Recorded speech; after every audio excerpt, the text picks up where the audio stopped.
뽀로로아입니다. 추석은 잘 지내셨나요? 태풍이 왔었는데 피해가 없었는지 모르겠어요. 인천은 큰 피해가 없어서 다행이기는 했는데 다른 지역에 이재민이 많이 생긴 것 같더라고요. 하루빨리 복구가 되었으면 좋겠네요. 태풍이 많은 피해를 주기도 하지만 지구의 에너지 불균형을 해소하기 위한 현상 중 하나이기도 하더라고요. 파도보다 거센 바람을 동반하는 태풍은요, 바닷물을 일으켜 해수를 순환시킴으로써 적조 현상을 없애기도 하고요. 바닷속에 산소를 공급해 해조류와 어류를 풍성하게도 하고요. 또 태풍의 강한 바람과 비는 대기 중에 미세먼지 등의 오염물질을 씻어내는 한편 해당 지역의 물 부족 현상을 일시적으로 해소하기도 합니다. 무엇보다 에너지 순환 과정에 큰 역할을 하는 태풍은요, 수증기를 포함한 상태에서 저위도에서 고위도로 이동을 하는데요. 이를 통해 지구는 열의 균형을 유지하게 됩니다. 역시 자연의 섭리가 인간이 어떻게 한다 하더라도 따라잡거나 대처할 수는 없는 것 같아요. 우리의 인생에도 이런 태풍 같은 일들이 있지 않나요? 전혀 나와 상관없을 것 같은 일들이 갑자기 또는 어느새 우리의 인생을 바꿔놓기도 하더라고요. 저는 자연의 번 연구소에서 초록 선생님으로 활동하고 있는 김선순입니다. 우연하게 TV에서 환경 다큐멘터리 하는 걸 보게 됐어요. 근데 태평양 바다 한가운데 이렇게 신대륙이 생겼다고 사람들이 좋아서 가봤더니 어마무시한 쓰레기 섬이 있는 걸 보고 거기에서 좀 충격을 받아서 그동안은 집에서 내가 쓰레기 버리면 우리 집 깨끗해지는 것만 생각했는데 그 쓰레기가 어딘가에 쌓인다는 걸 모르고 있었구나. 그러면서 좀 반성 아닌 반성을 하면서 내가 뭐를 해야 되나 그런 걸 고민하고 있었어요. 제가 유튜브에서 계속 기후 위기나 뭐 이렇게 탄소 중립 이런 거에 대해서 거의 매일 다큐 이렇게 유튜브 영상을 보면서 계속 공부는 하고 있어요. 내가 그동안 너무 관심을 안 가졌다는 거에 대한 죄책감 아닌 죄책감으로 이렇게 심각한데 내가 너무 세상을 편하게 살았구나. 그러면서 이제 좀 더 관심을 가지고 주변에도 이렇게 굉장한 진짜 그동안은 환경이 파괴되고 있다고 뉴스나 뭐 TV에서 아무리 얘기를 해도 저하고 관계없는 건 줄 알았어요. 솔직히. 저 죽은 뒤의 일인 줄 알았어요. 몇백 년 뒤에. 그랬는데 보니까 2030년, 2050년이면 내가 살아있고 우리 애들이 살아가야 되는 세상이잖아요. 그러면서 충격을 받은 거예요. 지금 하지 않으면 그때 2050년에 벌써 우리가 살 수 없는 세상이 된다는 거에 충격을 받아서 지금 실천하지 않으면 늦다는 걸 알게 됐어요. 지금 우리가 누리고 있는 이 자연은 후세에서 빌려온 것이라는 말이 있잖아요. 잘 쓰고 돌려줘야 할 텐데 말이죠. 책 한 권을 빌려와도 깨끗하게 보고 오물이 묻거나 찢겨지지 않게 잘 반납하잖아요. 오늘은 또 어떤 분이 이 빌려온 자연을 잘 돌려주기 위해 또 어떤 실천을 하고 있는지 한번 들어볼까요?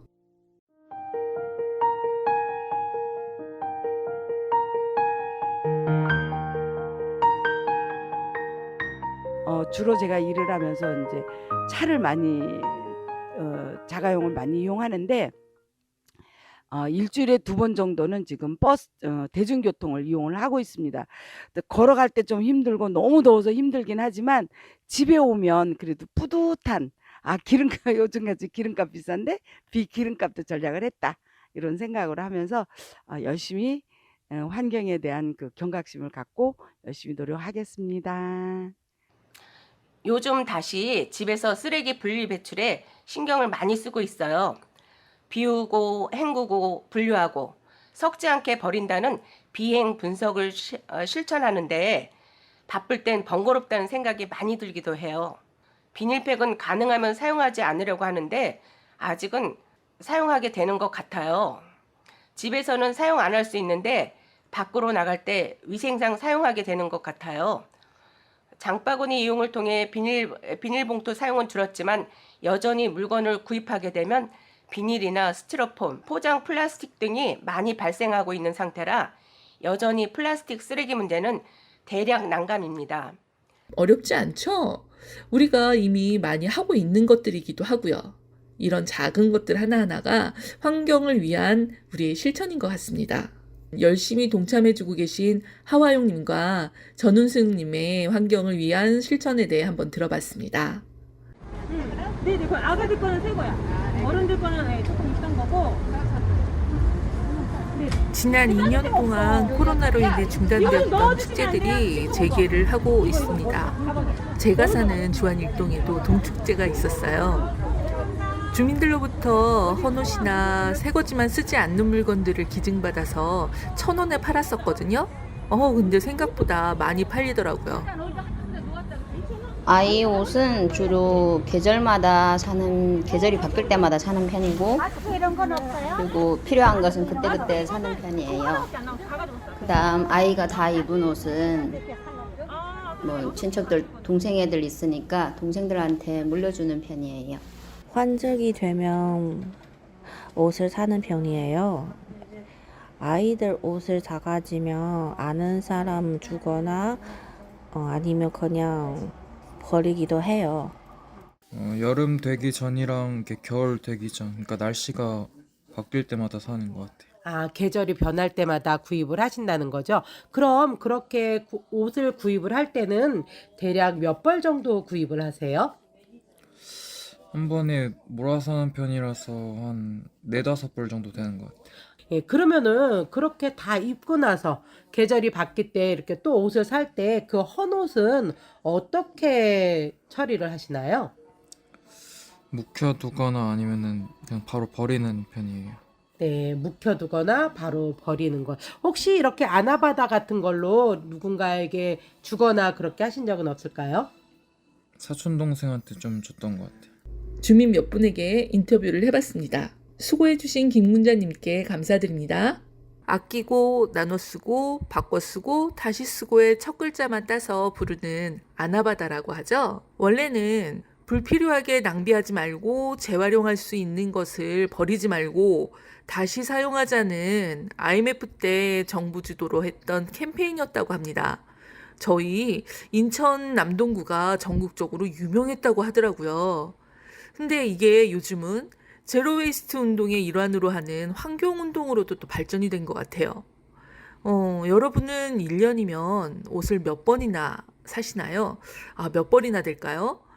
의류 수거함으로 수거되는 헌옷은요, 5%가 국내 유통이고 95%가 돈 주고 수출을 한다고 하더라고요. 주로 인도, 캄보디아, 필리핀, 방글라데시 같은 개발도상국으로 수출을 한다고 하는데, 얼마 전에 왜 TV로 칠레 사막에 쌓여있는 버려진 옷들을 좀 봤잖아요. 거기에 제가 버린 옷들이 혹시 있는 건 아닌지 모르겠네요. 이제 쌀쌀해지고 예쁜 옷도 사고 싶은 욕망이 이렇게 있는데 어떻게 눌러볼까? 그걸 좀 고민해 봐야겠네요. 노력해 봐야겠죠? 함께요. 지금까지 환경수다방의 김성화였습니다. 안녕히 계세요.